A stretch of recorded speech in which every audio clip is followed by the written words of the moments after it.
자, 반대쪽 손흥민. 연결 좋고요. 1대1 치고 손흥민 좋아요. 2명 더 끼고. 자, 슈팅까지 갑니까? 좋아요.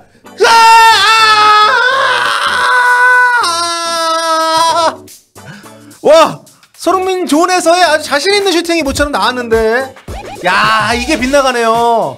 손흥민 잡았고요. 골키퍼 넘어져 있고, 손흥민 받고 좋아요. 야, 손흥민이 거기서 왼발로 슈팅했는데 골대를 맞습니다.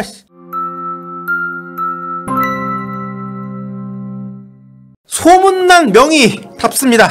토트넘이 리그 7연패, 무려 19위까지 떨어져서 강등이 유력해 보였던 최악의 팀 레스터시티에게도 승점 3점을 그것도 홈에서 안겼습니다. 그것도 선제골을 넣은 상황에서 역전패를 하면서, BBC가 여러분 세계 최고의 권위를 자랑하는 공신력 있는 매체 아닙니까? BBC에서 붙여준 닥터 토트넘이라는 별명이 오늘 또 한 번 확실하게 입증이 됐어요. 제가 입증할 때도 약간 실례되는 표현입니다만, 정말 암 말기 환자인 레스터시티도 닥터 토트넘이 완벽하게 치유를 시켰습니다. 덕분에 레스터시티는 강등권 탈출을 하게 됐고요. 토트넘은 24점, 승점 24점에 머문 채로 리그 4연패를 하게 됐습니다. 지금 승점이 24점이고, 이렇게 되면 지금 이번 라운드에 아직 에버튼이 한 경기를 머지사이드 더비가 연기가 되면 한 경기를 안 한 상태이기 때문에 에버튼한테 승점 1점이 뒤져 있지만, 사실상 이렇게 되면 16위급이라고 봐야 되는 상황이고요. 이제 여러분 강등이 더 이상 남의 일이 아니고, 그리고 오늘 전반전 경기 괜찮았습니다. 특히 손흥민 선수가 오늘 몸 상태가 좋았어요. 패스 연결도 좋았고, 특히 전반 17분에 왼쪽 측면에서 수비수 2명 베끼고 3명까지 제껴내면서 손흥민 존에서 보여줬던 중거리 슈팅 살짝 빗나갔던 거, 골키퍼 손금 맞고, 그리고 31분에 손흥민 선수가 때려줬던 슈팅이 골키퍼 맞고 골대 맞고 나간 장면 상당히 좋았었는데, 이렇게 분위기가 올라왔을 때 토트넘이 골을 몰아넣지 못하는 모습이 최근에 반복이 되고 있거든요. 이건 이제 체력적인 부분이고, 체력적으로 선수들 관리가 안 됐기 때문입니다. 부상자가 많기도 하지만 결국 부상자가 많이 발생하는 것 자체가 포스테코글루 감독의 팀 운영, 시즌 운영에 저는 심각한 문제가 있다고 보는 거고요. 게다가 이런 일정이 사흘마다 경기가 이뤄지는 상황 속에서도 주전 선수를 계속 갈아놓고 있잖아요. 오늘 손흥민, 콜루셉스키 또 선발로 또 이제 풀타임 다 뛰었습니다. 이런 식으로 강약 조절이 안 되고 선수들 로테이션이 안 되고 이런 운영을 하다 보니까 결국에는 이런 하위권, 최하위권 팀들한테도, 에버튼한테 진 것도 그렇고요. 근데 이번에 심지어 레스터시티는 7연패의 팀에 반니 감독 전술 능력 바닥난 거 다 표가 난 팀을 상대로 이렇게 역전패를 당했다는 거는, 레스터시티는 알고 왔어요. 자기들이 경기력도 안 되고 지금 분위기도 안 좋고 전반전은 내주는 경기를 했습니다. 후반 시작하고 딱 후반 시작 10분만 그렇게 라인 끌어올려가지고 압박을 하고 몰아쳤어요. 토트넘이 역시나 체력이나 안 좋은 거는 알려져 있으니까. 근데 10분이 뭐야? 후반 5분 만에 역전을 시켜버렸습니다. 그러고 나서 다 내려가 잠갔어요.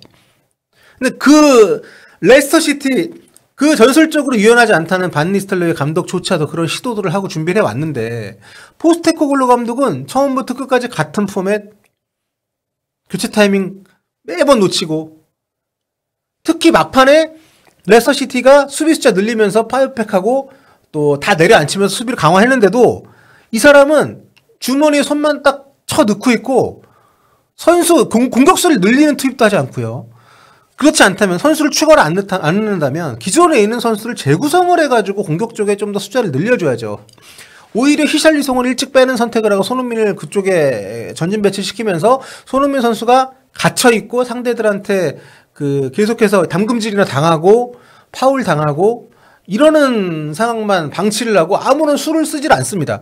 전술은 그대로인데 히샬리송 자리에 손흥민 넣고 왼쪽에 마이키 무어 넣고 마이키 무어한테 계속 1대1 시켜요. 마이키 무어가 뭐 좋은 유망주죠. 근데 마이키 무어가 아무리 레스터시티를 하더라도 레스터시티, 저스틴 이런 애들한테 계속 마이키 무어한테 볼 주고 1대1 시키고 이게 뭐냐고. 플랜 B까지도 아닙니다. 플랜 A가 상대의 전술적인 대응에 의해서 막혔을 때, 그러면 경기장 내에서 선수들이 유연하게 스스로 움직일 수 있게 하는 자유를 주든지, 그게 아니면 본인이 디렉션을 줘야죠. 아무것도 하지 않고 상대 선수도 시간 끄는 거에만 항의하고 있고, 그러니까 전술적으로 들고 나오는 플랜 A가 이미 간파된 지가 오래됐고 지금 매 경기 같은 패턴이잖아요. 다 포로 뒷공간 때려가지고 기회 만들고 골 넣고.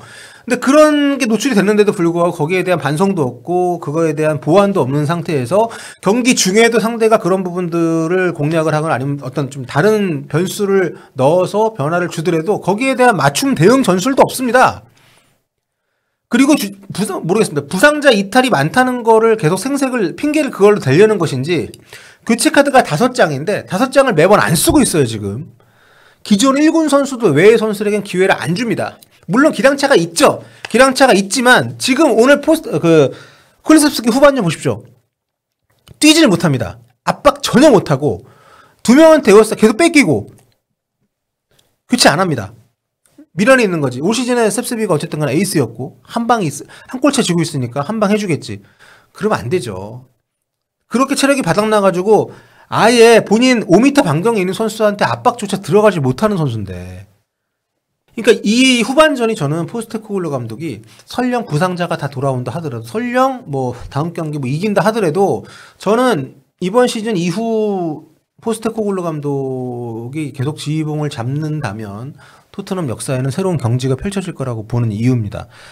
후반전은 정말 올 시즌 최악의 최악을 경신하고 있는 토트넘이지만 정말 벤치 측면에서 감독의 전술적인 부분이나 아니면은 전략적인 대응 측면에서 최악을 경신했다라고 봅니다. 토트넘이 지금 선발 라인업 구성 자체도 그렇게 완성도가 높은 팀이 아니잖아요. 특히 골키퍼하고 수비 쪽에 이탈자가 많다 보니까 12라운드 이후에 매 경기 포백 골키퍼 구성을 바꾸고 있습니다. 그만큼 불안정 요소가 많은데 이런 상황에서 선제골 넣은 뒤에도 뭐 굳이 뭐 콘테처럼 장그란 얘기가 아니라, 그러니까 무리뉴처럼 장그란 얘기가 아니라 똑같아.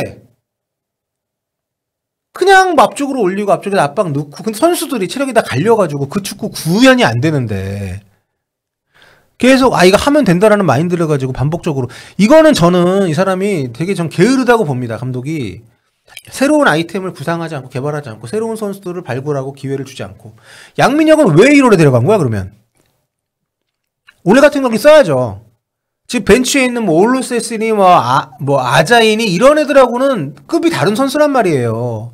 실력 이런 걸 떠나가지고 경험이 K리그를 얼마나 무시하는지 모르겠지만 어쨌든 K리그에서 한 시즌을 풀로 리그 최정상급의 활약을 한 선수입니다. 이런 선수를 벤치에 앉혀놓고 단 한 번도 아예 투입할 조짐조차 보여주지 않는 모습을. 교체카드 오늘도 3장밖에 안 썼습니다. 그러니까 이런 감독에게 과연 골드 기자나 아니면 그 구단 내부에 누군지 모르겠지만 뭘 믿고 토트넘이 강등이 안 될 것 같아라고 우리가 막연하게 얘기는 하지만 벌써 13패입니다. 23경기 했는데 13패예요. 리그 4연패입니다. 리그 11경기 무승입니다. 그리고 그 대부분이 불운해서 그런 게 아니에요. 이길 경기를 지고 이런 게 아니에요. 경기 자체를 졸라게 못하고 분위기를 바꿀 수 있는 기회를 감독 스스로가 잡질 않습니다. 상대는 열심히 준비를 해와서 혹은 상대가 간파했던 토트넘의 약점들을 드립다 파고 있는데 포로 이 자식은 계속 올라와가지고 똑같이 하고 있죠. 그리고 포로가 이렇게 와가지고 탐욕으로 오늘 정말 말도 안 되는 탐욕으로 두세 차례 기회를 놓치고 팀의 경기 흐름을 끊었는데 교체를 안 해줍니다. 왜냐? 한 방을 기대하는 거예요. 한 골 차니까. 설령 그렇게 해서 비긴다고 뭐가 다르다고. 레스터 시티는 잡아야 되는 팀이에요. 토트넘은 지금. 리그 7연패 하던 팀입니다. 그래도 얘네도 부상자 많고요. 7연패 하는 동안에 2골밖에 못 넣은 팀이에요. 근데 토트넘 만나가지고 한 경기 2골 넣었어요. 정말 신기하죠. 모든 팀들이 토트넘만 만나면 토트넘이 명이라는 별명이 붙은 것처럼 토트넘을 먹고 기운을 차립니다. 이게 운이 없어서가 이거는 토트넘 감독이 모든 팀들에게 기쁨을 주고 있는 거예요. 이게 과연 토트넘 감독입니까? 아니죠. 아니면 미디어의 지적이든 팬들의 실망감이든 뭐 해설자들의 분석이든 뭐든 간에 현지에서도 무수히 나오고 있습니다. 근데 그런 걸 하나도 받아들이지 않고 귓등으로 쳐 듣지도 않고 매번 지난번에 경기 끝나고 인터뷰할 때 그 리포터한테 약간 짜증내듯이 인터뷰해가지고 욕 많이 먹었잖아요. 자기가 잘못됐다는 걸 인정을 안 합니다. 부상자가 많은 것 자체도 당신 때문이잖아요. 이 사람의 전술의 핵심 키워드는 논스톱입니다. 몸싸움으로 상대와 부딪히는 걸 강조해요. 선수들이 항상 앞쪽에서 몸싸움 압박 걸고 합니다. 훈련할 때도 그리고 경기할 때도 선수들이 가만히 서 있는 꼴을 못 봅니다. 늘 앞쪽으로 압박을 나가게 만들어요. 이런 축구를 일주일에 2번씩 하면 부상을 안 당할 수가 없습니다. 저는 손흥민 선수가 과거에 비해서 본인이 컨디션 조절, 페이스 조절하면서 뛰기 때문에 버티고 있는 거라고 생각합니다. 그런 팀이에요. 훈련 같은 경우도 시간이나 양은 좀 약할지 몰라도 훈련 강도나 활동량은 정말 셉니다. 소문이 많이 났어요. 부상자가 많아. 근데 이거를 아직도 그 측근이 인터뷰한 거 보니까 포스테코글로 감독이 가는 팀은 늘 초반엔 그랬다. 하지만 그 시기를 거치고 나면 2번 시즌에 우승을 했다. 아니 그거는 진짜 작은 리그 할 때 얘기고 에버튼한테도 그렇게 발리고 입스위치한테 발리고 올버햄튼한테도 못 이기고 토트넘은 지금 오늘 레스터시 이래놓고 이것도 감독 탓이 아니면 축구에서 감독이 왜 있는 거냐고요. 그러니까 오늘은 저는 너무 실망을 크게 했습니다. 오늘 후반전에 아무런 전술적인 변화, 아무런 선수 교체 시도를 하지 않는 걸 보면서 막판에 홈에서 무조건 이겨야 되는 경기에서 지고 있는데 저는 더 이상 안 자르는 거는 그 진짜 회장을 비롯한 토트넘 손해부의 무능이고 감독이 여기서 자기 잘못을 인정을 하지 않거나 나가지 않는 것은 정말 돈 때문이라고 봅니다. 이거는 오늘 손흥민 선수 중앙에 넣고 얼마나 막판에 후반에 그 한계점에 도달한 선수가 계속 골키퍼 압박 들어가고 하는 거 보면서 저런 식으로 손흥민을 낭비하는 것도 너무 안타깝고요. 뭐 카라바오 우승할 수 있죠. 할 수 있습니다. 할 수도 있어요. 뭐 0%라는 건 없으니까. 그러고 강등될 수 있죠. 근데 과연 이 팀이 뭐 우승컵 뭐 순위 이걸 떠나가지고 이런 식으로 축구를 하는 팀이 바라는 게 뭔지 저는 도저히 모르겠습니다. 그러니까 포스테코글로 감독은 오늘 후반전에 역전당하고 나서 왜 경기에 이런 식으로 운영을 했는지 너무 안타깝고 슬프네요. 손흥민 선수가 주장 한 장 달고 정말 열심히 뛰고 막 하는 모습 보면서 전반에 히샬리송 골 들어갔을 때 얼마나 해맑게 웃으면서 좋아했습니까. 다음 주 브렌트포드인데 브렌트포드 올 시즌에 실점은 좀 많은 팀입니다만 만만치 않습니다. 브렌트포드도 최근에 좀 흐름이 꺾이긴 했지만 무서운 팀인데 근데 아니 양민혁은 왜 안 쓰는 거지? 반니와 소니의 만남, 저는 소니가 당연히 웃을 거라 생각을 했지만 당연히 토트넘이 이길 거라 생각했지만 반니가 웃었습니다. 반니 감독 정말 경질 위기에 더 가까이 간 사람인데 오늘 닥터 토트넘이 심폐소생술로 레스터시티를 살려냈다는 소식 전해 들었고요. 포스테코글로 감독을 지금도 지지하는 사람이 있다면 그 사람은 토트넘 팬이 아닙니다. 그 사람은 아마 피터와 같은 과여야 됩니다. 아스날 팬이 아니라면 포스테코글로 감독을 지지할 이유가 없다고 생각합니다. 오늘 경기를 보고도 특히나